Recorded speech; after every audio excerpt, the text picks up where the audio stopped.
53, there's our first hitter. 53, let's see what we need in a 53. We need...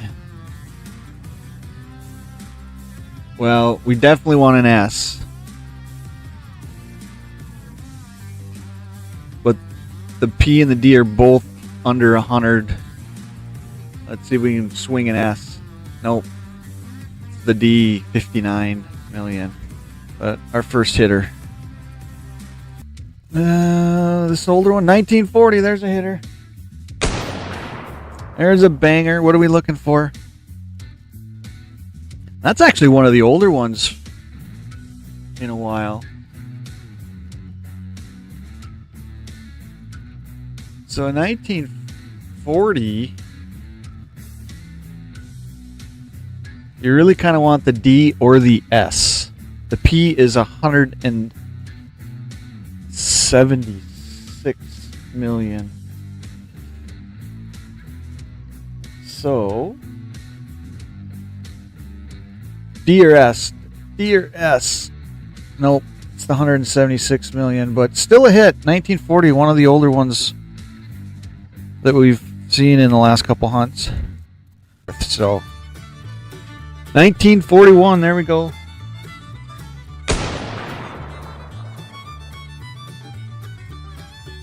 $1941. Let's see what we're looking for in a 41. Well, the D is 53 million. The S is 43 million. So anyway, we're in pretty good shape on this 41. P. Oh, I missed the P's. 203 million. So we got the worst one of them all, and it looks like it was an ender at some point. But at least nailed a hit out of, and a banger out of that roll. 3 for 4 in the rolls in the nickels. 1943, and that is looking... Is it? Was I just talking, Littlefoot? What did I just say, Littlefoot? That's looking silverish to me.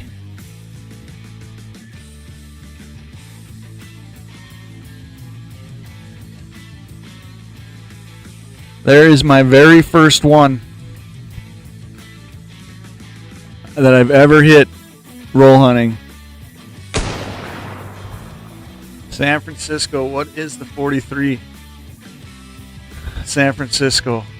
It is 104 million. But it is the very first one I have ever hit in a true roll hunt.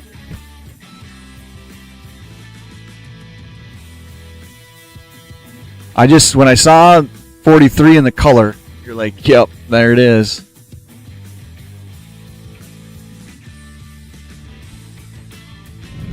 So 2 hits out of this roll. Let's take another look at it. Really still in pretty good as far as detail goes on the strike. Although lettering is way, way high still. Still a really nice defined strike on the reverse. Let's pop over to the nickel finds. So there you can see it. In 2025, I've gone through 73 rolls, and this is the first nickel or nickel silver. I've gotten 15 1940s over those rolls, and one 1930s. That's at 1939.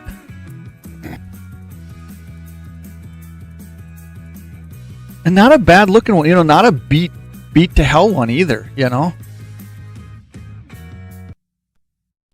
at this one. Now that's a 60.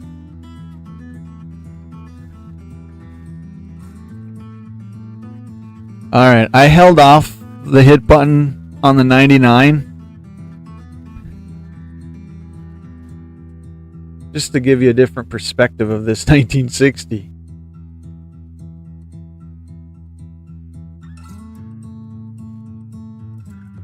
Alright, so I held off the hit button and the banger button for that 99, but this one gets it.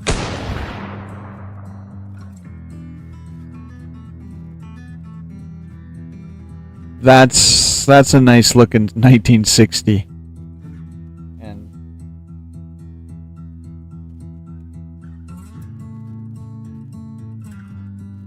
I'm gonna guess. I'm just guessing large date. Without looking at it close, that to me looks large. The way that 6 is, and the 9 both say large to me. I could be wrong because I'm not that versed in those, but nice 60. So the last penny roll turns out a banger. Alright, first hit of the morning was 1953 nickel. Think there's anything really to look at? Let me pull up my nickel notes.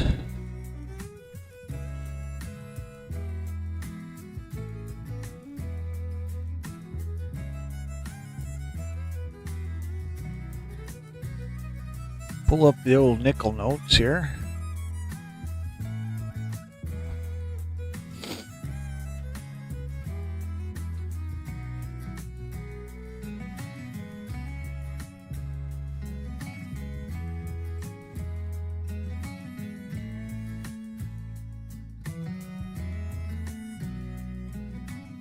So what was this? This was a Denver. There's a Denver.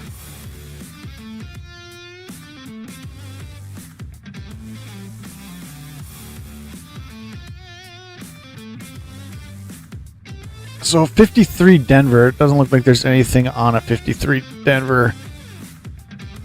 Oh, over mint mark or repunch mint mark or inverted mint marks. But I don't see anything there. There's not enough there to call.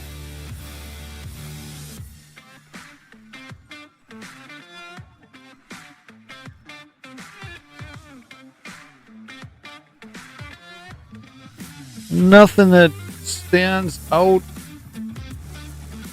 on the air side on the 53 Denver. What's this? Here is the 40 Philly.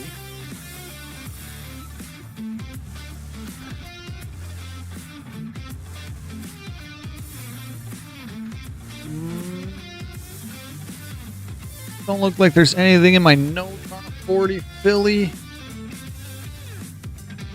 Still, I'm happy. You still got some definition between the letters and the rim. That's something I always look at. I know, full steps is the way it's always.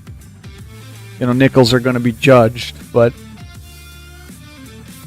older nickels, I judge them too on the how much definition is left between the rim and the top of the letters, or is that all like worn and smushed together? I guess it's just something I look at. I know nickels are judged on the full steps, but I do me.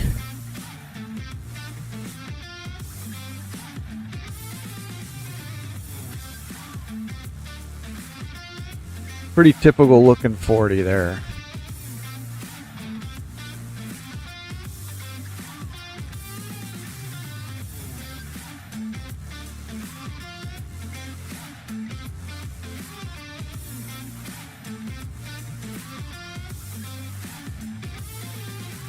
Don't look like anything's going to stand out here too much.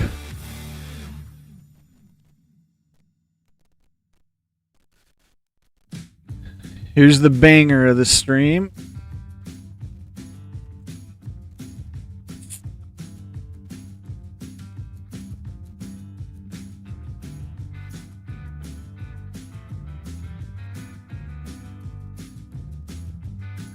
I think this is a pretty nickel.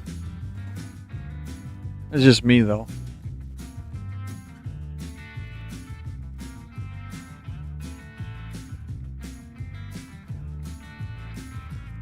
I mean, I don't know if I should consider this taking over the find of the year over that 1907 Indian head that's up in the corner there.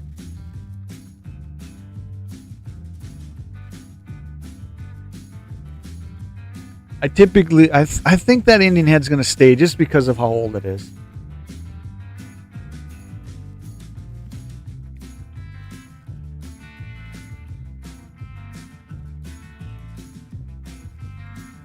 $43S. Oh no, wait.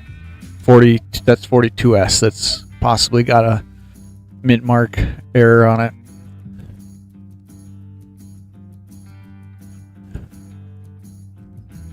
Oh, they say there's a 43/2 over date.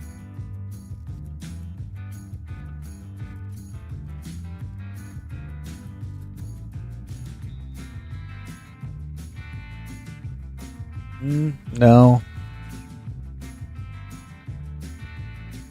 I do like how the silver has started to tone the coin, though. Pretty cool. Pretty cool.